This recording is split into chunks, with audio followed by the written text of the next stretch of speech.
हिमाचल में आरडीजी बंद होने पर सियासी हलचल, मामले को लेकर सुप्रीम कोर्ट का रुख करेगी सुक्खू सरकार। सीएम सुखविंदर सिंह सुक्खू का बड़ा बयान, आरडीजी मामले में अब कोर्ट भी जाएंगे, ऐसा सीएम ने कहा।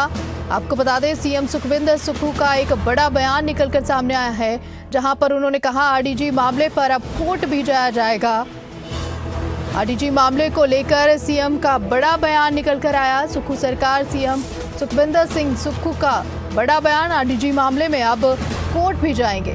इस वक्त की बड़ी खबर हम आपको बता रहे हैं, आरडीजी मामले पर सियासत शुरू हो गई है। सुप्रीम कोर्ट का रुख करेगी सुक्खू सरकार। अब हलचल देखने को मिल रही है, जहां पर हिमाचल में आरडीजी बंद होने पर अब सियासी हलचल शुरू हो चुकी है। मामले को लेकर सुप्रीम कोर्ट का रुख करेगी सुक्खू सरकार और सीएम सुखविंदर सिंह सुक्खू का एक बड़ा बयान निकलकर सामने आया। आरडीजी मामले में अब कोर्ट भी जाएंगे सीएम।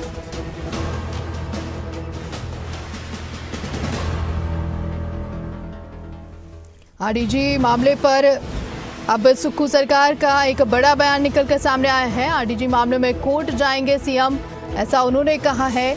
आरडीजी का मुद्दा अब सियासत ले चुका है। हिमाचल में आरडीजी बंद होने पर अब सियासत शुरू हो चुकी है। मामले को लेकर सुप्रीम कोर्ट का रुख करेगी सुक्खू सरकार। सीएम सुखविंदर सिंह सुक्खू का एक बड़ा बयान निकलकर सामने आया। आरडीजी मामले में अब कोर्ट जाने की बात कही है सीएम ने। ये लड़ाई कानूनी तौर पर भी लड़नी चाहिए, लेकिन इस लड़ाई का सबसे महत्वपूर्ण पहलू राजनीतिक लड़ाई है। हमें प्रधानमंत्री जी के पास जाके बात करनी चाहिए। ले हुई है और प्रधानमंत्री जी के पास बात अगर वो स्पेशल ग्रांट देंगे वो कोई फर्क नहीं है उसका। आरडीजी अधिकार है जो 1952 से आपको आरडीजी के रूप में पहले स्पेशल फाइनेंशियल असिस्टेंट मिलती थी। आरडीजी जब हम करते आए तो उसमें आरडीजी मिली है, तो ये अधिकार है। अगर इस अधिकार को आज खत्म हो गया तो आने वाले 20 सालों में कभी आरडीजी की बात ही। वहीं इस पर ज्यादा जानकारी के साथ हमारे साथ जुड़े हैं प्रदीप ठाकुर। प्रदीप, अगर बात करें अब आरडीजी मामले पर सियासत देखने को मिल रही है, सुखविंदर सिंह सुक्खू का बड़ा बयान निकालकर सामने आया है। उन्होंने कहा कि अब कोर्ट जाएंगे, क्या अपडेट है पूरे मामले को लेकर? कैसे क्या टिप्पणी निकलकर सामने आ रही है विपक्ष की भी? बिल्कुल, देखिए, आज आरडीजी मामले को लेकर कैबिनेट बैठक भी हुई। उसके बाद कांग्रेस विधायकों को भी प्रेजेंटेशन दी गई। कैबिनेट बैठक में भी वित्त सचिव देवेश कुमार ने डिटेल्ड प्रेजेंटेशन दी, पहले सभी कैबिनेट मंत्रियों को और उसके बाद कांग्रेस पार्टी के विधायकों को। हालांकि बीजेपी के विधायकों को भी बुलाया गया था, लेकिन वो आज की बैठक में शामिल नहीं हुए हैं। उनके लिए अलग से बैठक आने वाले समय में होनी है।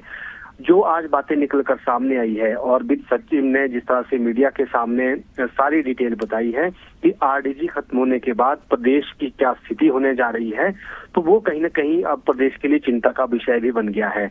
कुछ जो सुझाव हैं वो वित्त सचिव की तरफ से दिए गए हैं। अभी तक जो आंकड़े निकलकर सामने आए हैं उसमें ये कहा गया है कि लगभग 48,000 करोड़ रुपए जो प्रदेश सरकार को जरूरत रहती है, उसमें सैलरी पेंशन कर्मचारियों को दी जानी है, लेकिन अपने संसाधनों से अभी तक लगभग 42,000 करोड़ रुपए ही सरकार जुटा पा रही है और 6,000 करोड़ रुपए का घाटा जो है आने वाले समय में रहेगा। हालांकि ये उस स्थिति में रहेगा जब प्रदेश जो कर्मचारियों की एरियर है और उसके साथ साथ डीए है उसको फ्रीज करता है, यानी वो नहीं दिए जाने हैं। उस स्थिति में प्रदेश सरकार के पास फिर भी घाटा जो है 6,000 करोड़ रुपए का रहेगा, अन्यथा ये घाटा ज्यादा बढ़ने वाला है। क्योंकि डिटेल्स प्रेजेंटेशन में ये बातें बताई गई हैं कि 10,000 करोड़ का लोन जो है सरकार लेती है और उसके बावजूद भी विकास कामों के लिए पैसा कम बच रहा है। तो ये कहीं ना कहीं अब स्टेट के लिए चिंता का विषय बन गया है और मुख्यमंत्री ने कहा कि हम अब हाई कोर्ट भी माफ कीजिएगा कोर्ट में भी जाएंगे, वहां पर भी आरडीजी को लेकर अपना पक्ष रखेंगे और सरकार जो कोर्ट से इसको लेकर आदेश देने की मांग करेंगे और उसके साथ साथ राजनीतिक लड़ाई भी लड़ेंगे। बीजेपी को भी उन्होंने जो है उनसे आग्रह किया है कि वो भी आगे आएं और प्रधानमंत्री के पास चलते हैं और आरडीजी ग्रांट हमारी बंद नहीं होनी चाहिए, क्योंकि हिमाचल प्रदेश एक छोटा सा प्रदेश है और यहाँ पर रेवेन्यू कलेक्शन कम है, और ऐसी स्थिति में जो राजस्व घाटा अनुदान दिया जाता है उससे प्रदेश चलता है। लगभग कुल बजट का 13% जो हिस्सा है वो आरडीजी का होता है, और ये जो है आने वाले समय में बढ़ेगा। 13 से लेकर 20% तक जो आरडीजी है वो उसके सारे ही प्रदेश चलना था। लेकिन अब स्थिति बिल्कुल विकट हो गई है। लोन लिमिट पहले ही कम है, जीडीपी का 3% ही लोन लिया जा सकता है। तो ऐसे में सरकार के पास जो दूसरे विकल्प रहते हैं, चाहे वो कर्मचारियों के डीए है, कर्मचारियों का पिछले वेतनमान का एरियर है, यहाँ तक कि वित्त सचिव ने इस बात का भी सुझाव दिया कि जो केंद्र का नया वेतनमान आ रहा है और हिमाचल प्रदेश पंजाब वेतनमान को फॉलो करता है, हम वर्तमान वेतनमान को देने में भी असमर्थ हैं। तो ऐसे में जो अगला वेतनमान आना है उसको हम नहीं दे सकते हैं, ये तक उन्होंने यहाँ पर बात कही है। और उनकी तरफ से ये भी कहा गया है कि जो फ्री में चीजें सब्सिडी के तौर पर चीजें दी जा रही हैं, चाहे वो बिजली है, चाहे बस है या पानी है, उस पर भी सब्सिडी नहीं दी जा सकती है। उसका जो एक्चुअल कॉस्ट है वो हमें वसूल करना चाहिए।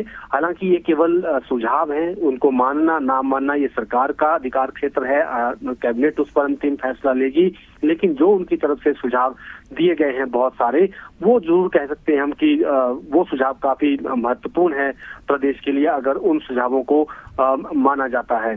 क्योंकि आरडीजी खत्म होने के बाद अब अपने संसाधन जो है वो प्रदेश के बहुत कम रह गए हैं, और कर्जे पर जो है वो प्रदेश लाना पड़ रहा है। यहाँ तक कि ओपीएस जो है जो कर्मचारियों को दी गई है उसकी वजह से भी जो एडिशनल जो बोरोइंग होती थी, कर्जा लिया जाता था, वो भी नहीं लिया जा रहा है। तो यहाँ पर वित्त सचिव की तरफ से ये भी सुझाव आया कि हमें देर सवेर यूपीएस यानी जो केंद्र की यूपीएस स्कीम है, पेंशन योजना है, उसके बारे में सोचना पड़ेगा, और जो 2 साल से ज्यादा समय तक खाली पड़े पद हैं उनको पूरी तरह से खत्म करना पड़ेगा। तो ये भी उनकी तरफ से सुझाव जो है वो दिए गए हैं। और जहां जरूरत है वहां सब्सिडी दी जा सकती है, चाहे बीपीएल की बात करें या फिर और, लेकिन बाकी जो अन्य जगह देखा जाए, क्योंकि लगभग 1661 करोड़ रुपए का जो पैसा है वो केवल सोशल सिक्योरिटी पेंशन पर ही जा रहा है।